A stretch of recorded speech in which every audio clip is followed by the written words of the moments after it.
So we've traveled down to Brockville and have an opportunity to visit the Brockville Warming Centre, which is an absolutely dynamic partnership amongst a number of churches and organizations in the city of Brockville. It's been running since last December, and here with my good friend Canon Michael Reid of St. Lawrence Anglican Church and St. John the Evangelist in Lynn, and one of the partners in this, and also and Shane Melcher, and you're the executive director of this. Is that what's your official title? Director Director of the Brockville Warming Centre. So just a little bit of opportunity to kind of find out where was the dream for this started and how did it get going, and you really have built something amazing here.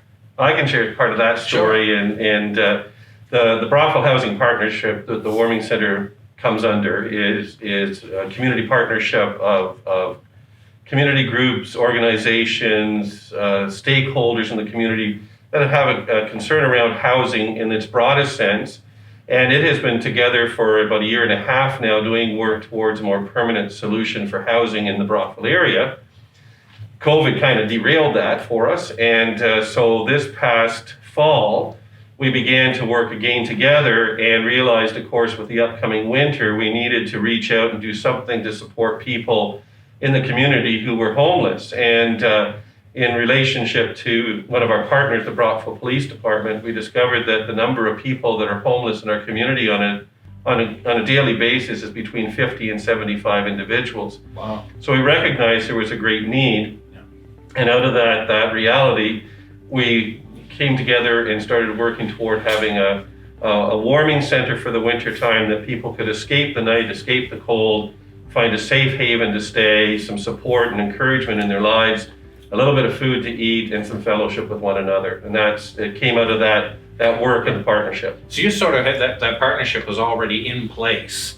So you're ideally placed. I mean, it's an important issue. I mean, that's an issue right across Eastern Ontario around affordable housing, and kudos to you for working on that, but you were ideally placed to begin this. So has this partnership sort of, since you started the Warming Centre, has this partnership grown? You've added different groups in. I mean, it's quite a number of partners that you have in this thing. Yeah, I think we have about 15 or 16 partners that regularly sit at the table together. We meet every 2 weeks because the work we're doing is important and it's ongoing. But everything from the YMCA to the police department to the health officials to churches in town, it's a very broadly, our government partners in the United Counties, the city of Brockville, the United Way of Leeds and Grenville, just a plethora of people. But they all bring experience and expertise and passion for this work that we're doing together. So the folks here at Wall Street United Church made available, this is quite a facility here. I had a chance to take a look through it and what you've been able to do here. So you open up in December. Yeah. And so tell me a little bit about, somebody arrives at the door.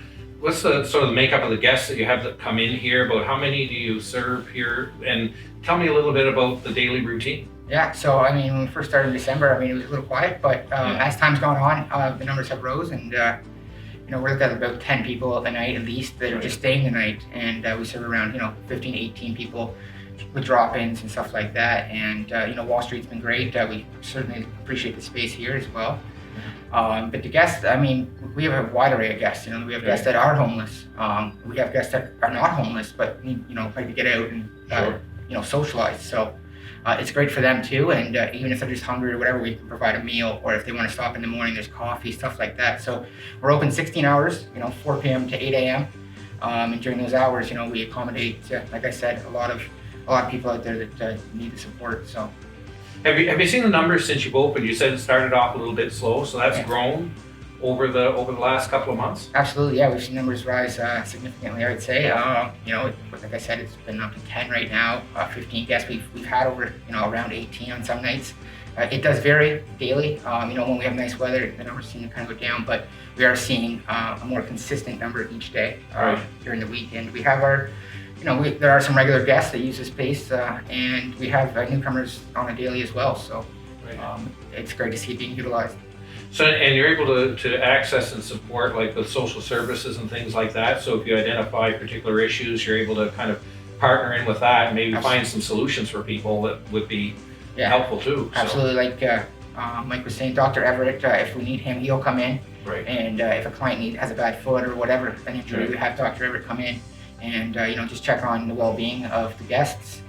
We do our best to make referrals as well. We ask guests questionnaires, Yep. stuff like that, how they're connected to the community, if they need services provided, and we provide the information, phone numbers for them, like with Connect You, the counties.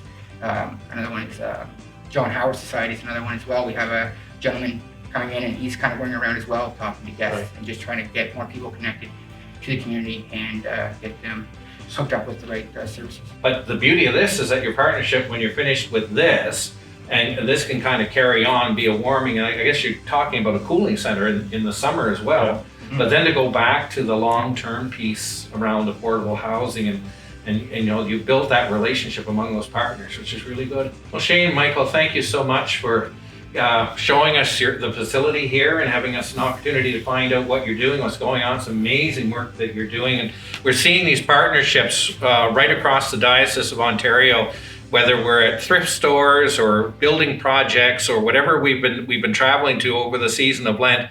What is the silver lining in these COVID clouds are the communities drawing together and the partnerships that are being built.